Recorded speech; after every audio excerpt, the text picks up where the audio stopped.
Hey everyone, I got a lot of requests about making a video guide about Balazan Poison Thorn's build of the Spiritborn. You might have seen people one-shotting the boss in Pit 130, even Pit 135. This is the strongest build of the season and it's from the Spiritborn. This build is coming from my friend Justin Fan from China. He is like amazing theory crafter on the Bob and Spiritborn, and we've been working on this build since the beginning of the season.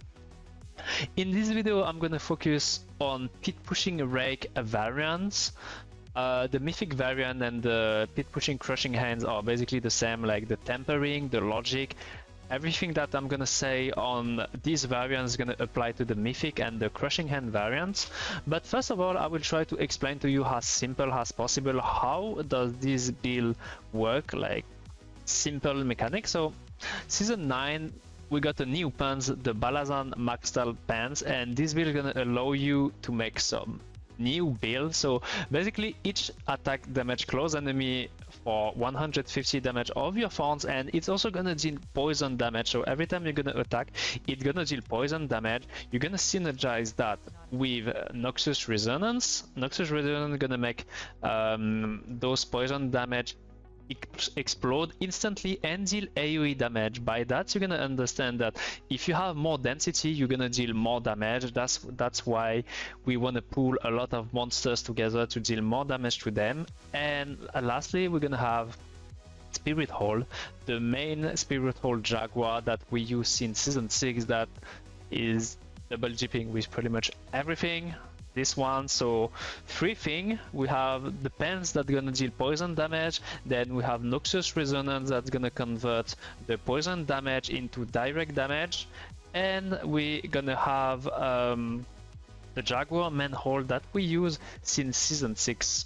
That's basically how the build works. You can use a core skill like Rake, Crushing Hand, even Quill Volley.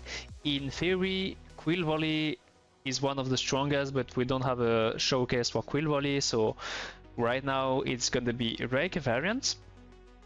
And yeah, I will point out the difference between those variants. Like for the mythic one is basically just an easier version of the pit pushing one. You're not gonna use, for example, Fist of Fate. We're gonna use Rake because it's like more convenient. You're gonna have Wildfire legendary glyph that's gonna help with your cooldown. But yeah, if you don't want to push pits like above 130, you can use the mythic version for like pretty much every content in the game. You can do pit 110, probably even pit 120 with it. But if you want to push the pits, you're going to use one of those two variants. I'm going to try to summarize the little differences that you have between Crushing Hand and Rakes. So for Rakes, you're gonna have, as I said, Wildfire Glyph here. That's gonna help you with your cooldown. You're also gonna get the aspect Wild Claws. Wild Claws is gonna allow your Rake to hit twice.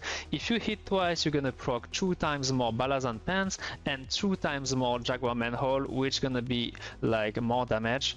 The disadvantage of using Rake is that you don't have a Gorilla skill. So you don't proc Resilience and Dominant for more damage and toughness. That way you're gonna have to use Consecutive Storm here, and to get a shield from that, we're gonna use the runes here. That's gonna be Tam and Sick. Tam and Sick gonna proc for you Consecutive Storm and gonna give you a shield. And the problem with Rake can be that you don't have your shield up every time compared to Crushing Hands, because you don't proc the rune as fast as Crushing Hand, and that way on the Paragon board you have Visus Shield here. You can deal less damage with Rake because of this. And on the Crushing Hand variant, this time you're gonna use Crushing Hand.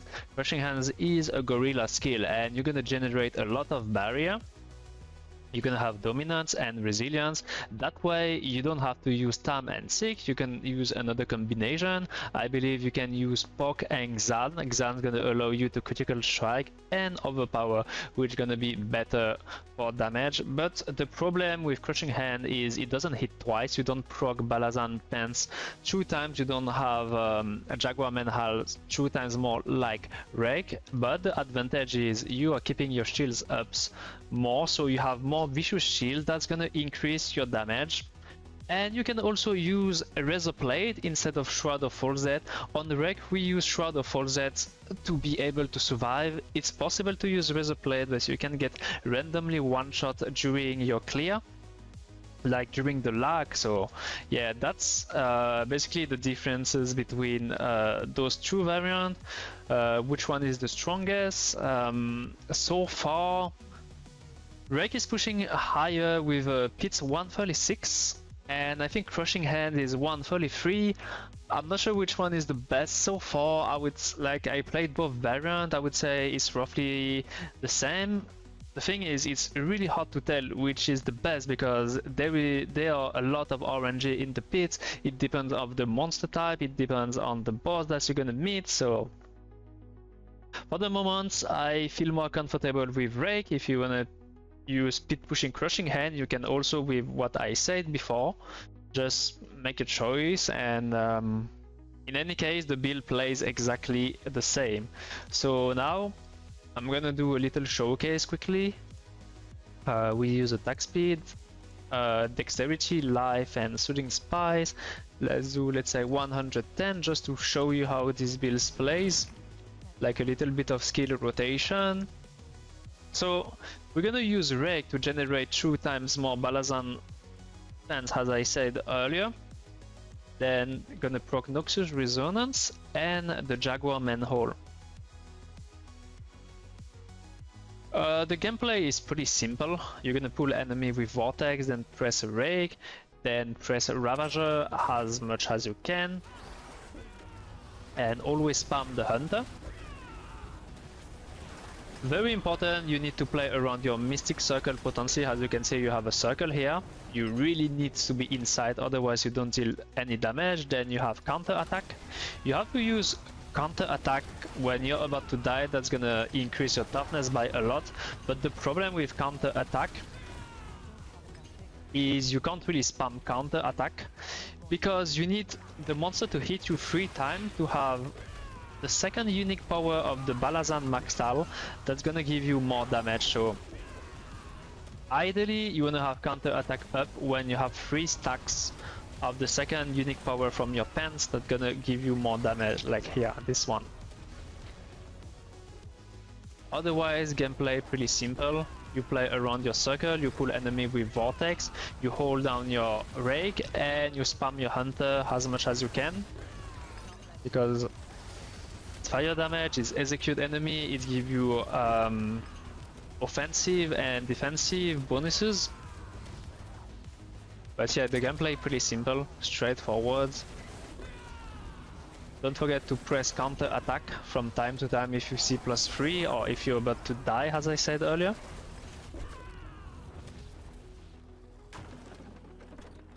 But yeah, for counter attack, here, where is your Thorn's damage? Thorn's. Where is it? Thorn's damage here. When you press counter attack, it's gonna increase your Thorn's damage. If you increase your Thorn's damage, that's gonna increase your poison damage. That's gonna increase Noxious Resonance damage, and also the Jaguar Manhole. So everything, just like, we are talking about triple dipping because we have like 3 sources of damage: poison, direct damage, and Jaguar Manhole.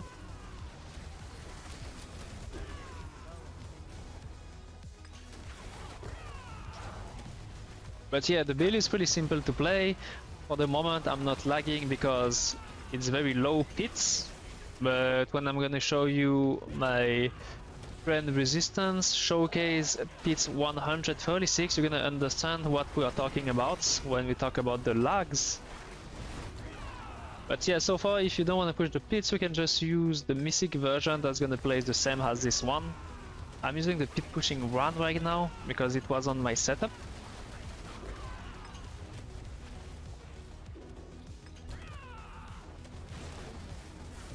Like, as you can see here, I don't deal damage, but when there is the Mystic Circle, you deal like big damage because it's triple dipping with everything. Mystic Circle potency since season 6, Quill Volley. Alright, let's try to spawn the boss. This map is usually bugging. Hopefully we can get the boss. You can go way faster than me, but while recording this video, trying to explain at the same time can like make me go a little bit slower. But yeah, this build very powerful. We have a lot of toughness, a lot of damage. The only downside of this build is it's kinda a little bit slow to me as a sorcerer player, I would say. Okay, okay, we need to backtrack a little bit, find those last monster.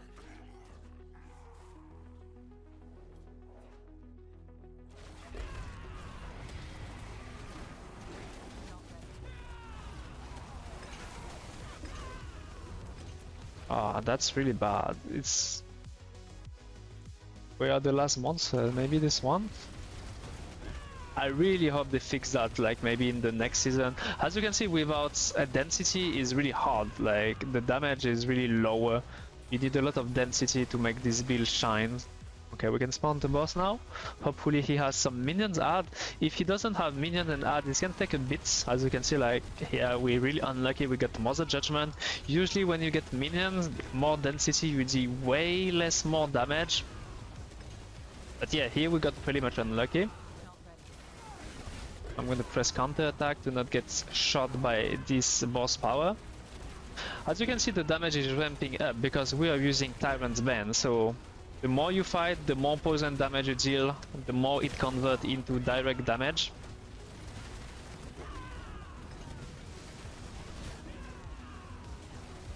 Let's counter attack to avoid the die. Usually when it's like this, you are counting on idol from below that's gonna proc Guardian, and with those Guardian you can pretty much one-shot the boss.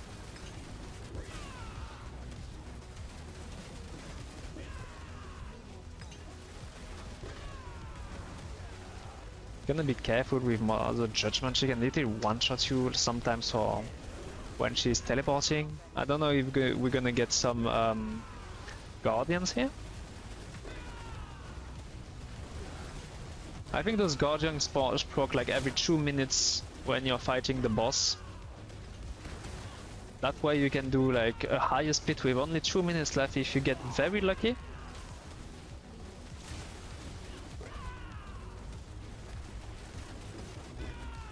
But yeah, those kind of fishing are a bit annoying if you wanna push the pits.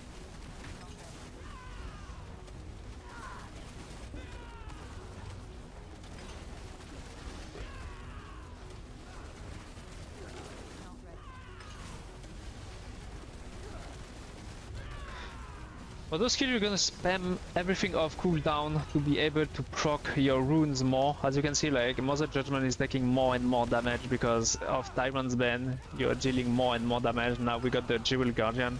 She's probably gonna get destroyed now.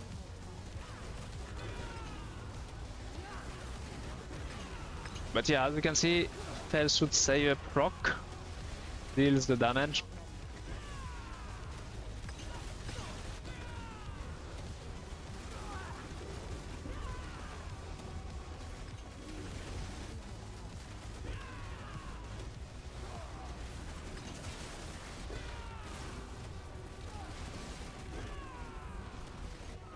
And yeah, so that was not an ideal boss for a showcase, but I'm doing it live, so...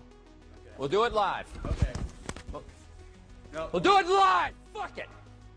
We got what we got.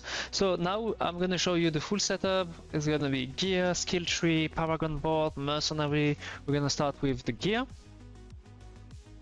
You wanna have Loyalty Mental, the most important set are the Legendary one. You wanna have 60%. And then on the GI you want to have all stat and damage reduction, movement speed, velocity doesn't matter. Masterwork you can go everything on all stats if you want to have damage, or you can go on damage reduction if you want to have more toughness. It depends on your play style. I personally go all damage, but it's just personal choice. Shroud you're gonna go full all stats. You're gonna have 2 GA, 3 if you really try hard and you want, like, it's gonna be all stat, maximum life, resource generation, masterwork gonna be everything in all stat. I'm gonna use Tam and Zik. That way you're gonna have to spam Vortex, you're gonna have to spam Ravager and the Hunter to be able to get your Zik up. Fist of Fate, you want to masterwork everything on attack speed to reach the breakpoint for Rake. Then you need lucky hit chance. The most important stat here is 300% because that's gonna be triple dipping with the combination of poison, direct damage, and the Jaguar one. So 300% really mandatory if you wanna push the pits. If you don't want to, you don't need Fist of Fate. On the pants, you wanna have Priority Bastion, Thorns. You wanna have 4GA if you really wanna push, if you can. The unique power is also important. You wanna masterwork everything on Bastion. On the gems, we use barrier generation to have a maximum barrier for Vicious Shield, as I said earlier. Then on the boots, you're gonna use Aspect of Duelist to get more maximum ferocity stack. That's gonna give you more attack speed and damage. Dexterity, maximum life, armor, movement speed. You wanna have Vortex size 2 masterwork on it and 1 on dexterity, ideally, because you wanna pull the monster. Like you press 1 Vortex, you press Enter, and you pull those monsters following you like this.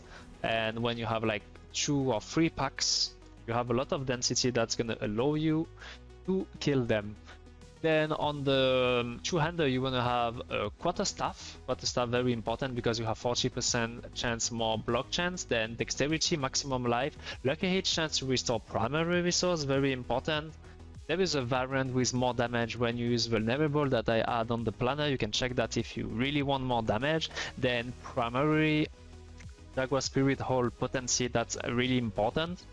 That's gonna buff the damage by a lot. I'm gonna explain to you why in the resistance showcase. Then Mystic Circle potency, also very important, and the aspect plans power. You cannot play without this. When you cast a Jaguar skill, you have you're gonna spawn a Mystic Circle that's gonna increase your damage according to how many ferocity stack you have, and this is gonna triple dipping.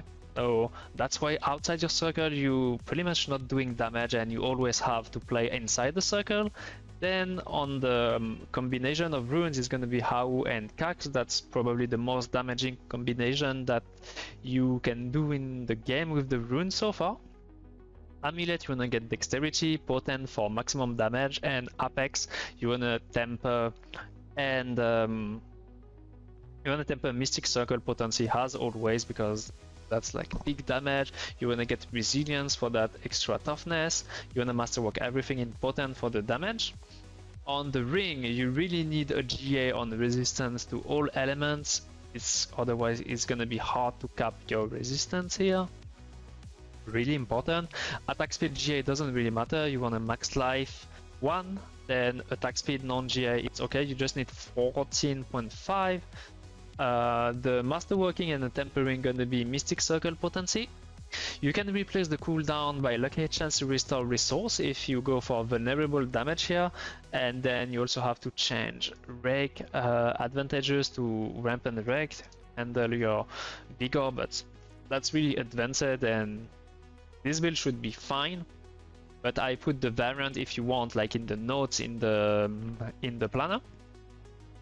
And yeah, Fell Soothsayer, this is like one of the most important, probably the most important aspect. It's because of Fell Soothsayer that's gonna synergize with other Spiritborn skill that's gonna allow you to literally one-shot the boss in 136. And then we're gonna use the Rake aspect that's gonna allow you to hit twice. As I said earlier, double the damage from Balazan, double the Jaguar. Tempering Mystic Circle potency, attack speed, no needs to be GA. You should be able to reach the breakpoint if you triple masterwork your GA on Fist of Fate and have 2 attack speed here. I believe we reach 13 frames with that. And yeah, the Hunter cooldown, if you use vulnerable on the staff, you're gonna need to have lucky hit chance to restore resource of 1 of those 2 rings. No needs to be 2 rings, only 1. And you're gonna have the Hunter cooldown, you're gonna get rid of it on 1 ring to get it. And yeah, we have the aspect here. On the seasonal gems, we're gonna have the one that gives you barrier and fortify and Thorns, because Thorns gonna give you more damage. This one is idol from below. You can't play without idol from below because you need those Jewel's Guardian that spawn at the boss. They spawn at the boss and they're gonna do... They have a lot of life, and with Fellswood Slayer and your primary Jaguar Spirit Hall, that's gonna one-shot the boss, so you really need those Jewel Guardians, so either from below. And the last one's gonna be I forgot the name, Tyrant's Bane. That's gonna increase your poison damage. If you have more poison damage, it's gonna convert to more direct damage. And yeah, that was for the gear. Let's go on the Mercenary quickly because there is a big link. So Varania, we're gonna use Whirlwind because Whirlwind is a damage over time, and that damage over time gonna stack Tyrant's Bane. Sometimes you're attacking too fast, you're converting your poison damage too quickly into direct damage, so Tyrant's Bane doesn't have time to stack. But with Varania, that's gonna allow you to increase your damage thanks to the Tyrant's Bane and the combination of Variana. And for Rahia, just Bastion in case you get injured. You can probably put something else in case just to survive. That's for Mercenary. On skill tree, very basic, we got a Rake here. That's gonna help you with a cooldown. That's why also in the Mythic version you use Rake, because with a cooldown is very beginner friendly and it's more convenient to play with. We got one point in, we got a rank in Vigorous here, because we might have some Vigor problem. We have Vortex here, we use Ravager, Toxin Skin. Toxin Skin is just for the passive. Toxin Skin passively increase your Thorn's damage you deal to poison enemy by 100%. Like, you never press it, it's just for the passive. Then you get all those damage node here, very important, consecutive storm. That's how you get your shield on the Reg variant with the combination of the runes. Then we use counter attack. That's gonna increase your Thorns. Your Thorns, as I said earlier, here you have more Thorns, you're gonna deal more damage. But very important from the Balazan, the second unique power, each time you've retaliated with Thorns for 5 seconds, the poisoning damage is increased by 100% up to 300%. That's why how you press counter attack is very important. You need to press it to survive, but also you need to press it when you have the max stack. Then here we got resilience to get those maximum life. We got dominant that we proc also with the sick runes. Then potence, big damage here, and Noxious Resonance, that is also core of the skill. Then you get the hunter that's gonna execute enemy, injured enemy that have less than 35% of their life. Very, very important. And here you got some damage. Here you got the one when you're pressing a vortex. Pressing vortex. If you press vortex and you press the hunter after, you can like cast 4 times the vortex. That's where you're gonna see in the showcase, like we are pulling the monster, the elites that follow you, to pack them together to get enough density to kill. So skill tree, Paragon. On Spirit Hall we use a double Jaguar 1. This one gonna increase your maximum ferocity for more damage from plane aspect power, and also give you more attack speed. The gear is done. Ability, okay. Paragon Board. The Paragon Board is the same for every variant of the build, I believe. We're gonna use Kane here for more damage. Then we have Spinal Skin, giving you more Thorns damage equals to more damage. And we have Spirit here also giving you more damage. Vicious Shield that we use in Season 6. That's double triple jeeping probably with everything. Then we got Wildfire here. Wildfire gonna help you with the infusion. Your highest, this gonna convert your highest elemental damage into poison damage, so Wildfire makes sense here. It also helps with Rake. Then on this board we got Sapping, increased damage. Ritual here, increase Mystic Circle potency. Mystic Circle, like very important core of the build. And Convergence here with Hubris. Hubris, that's gonna also give you 3000 Thorns And yeah, that was for the Paragon board. I think we've seen everything on the setup. Attack speed, dexterity, life, and all resistances. Boss power gonna be corrosive vapor. That's one. Fractured core to remove those damage resistance, or that's very important. Like they really make you lag like crazy, and you really need to try to kill them as fast as you can. Then the Bottle of Wind, that's gonna help you with your shield. And the new strategy, Potent Alloy, I'm gonna show you that in Resistance Clear what he did, but basically when you break the shield with Potent Alloy, that's allow you with the Hunter to execute them for 100% of their life. And you synergize that with Fell Soothsayer, so it's gonna be 35% of 100% of the monster life, where it used to be 55% of 35% of the monster life, but now it's 55% of the monster life, and you need to synergize that with the main Jaguar Spirit Hall, and that's basically what allows you to one-shot the boss.